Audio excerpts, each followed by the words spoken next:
Opo. We'd like to know po sa inyo, sir, ano po sa loobin nyo? May mensahe po ba kayo sa driver?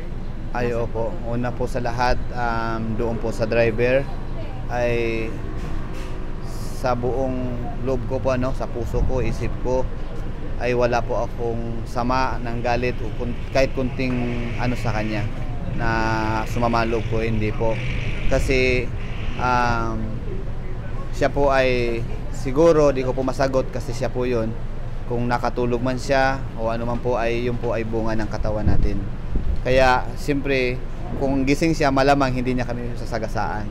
So okay na po ako, napatawad ko po yung driver.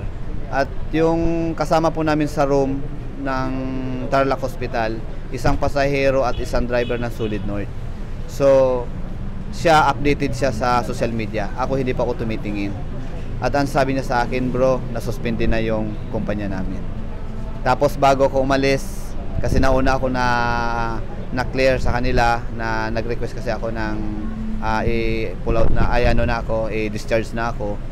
Sabi niya sa akin, bro, may balita na isasara ang kumpanya namin. Kita ko, ramdam ko yung mukha niya. Sabi ko, bro, pag mayroon ako pagkakataong kahit kunti lang, sasabihin ko talaga ang nararamdaman ko. Ayoko pong ipasara ang Solid North kasi marami pong pamilya ang umaasa. Sa mga driver, may pamilya po yan. Sa mga sumasakay, kailangan po nila yan. Ang akin lang po, kung mayroong pagkukulang po yung kumpanya, kailangan lang pong kumpletuhin. Una, dapat sila ay regular na drug test, seminar, at yung mga oras ng kanilang trabaho dapat sakto lang. Tao naman sila, hindi sila robot. Kung naka 10 hours na sila, 8 hours, 10 hours na sila, dapat mag-provide ka ng another driver.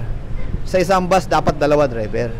Kung talagang gusto nyo servisyon ang taong bayan dahil sobra daming gusto umuwi sa kanya-kanyang pamilya, may mga lakad din sila, gusto nilang puntahan, di ba? Mag-provide ka 2 driver, 3 driver.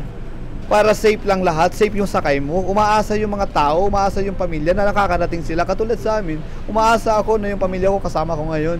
Pero dahil isa lang siguro ang driver nila, nawala, nakatulog siya o anuman, kahit gising siya, nawala yung diwa niya. Kaya kami nasagasaan. Kaya doon sa driver, bro, okay ako. Hindi masama loob ko sa'yo, tao ka. Human error yon. Sa company naman, nawa pagpatuloy nyo ang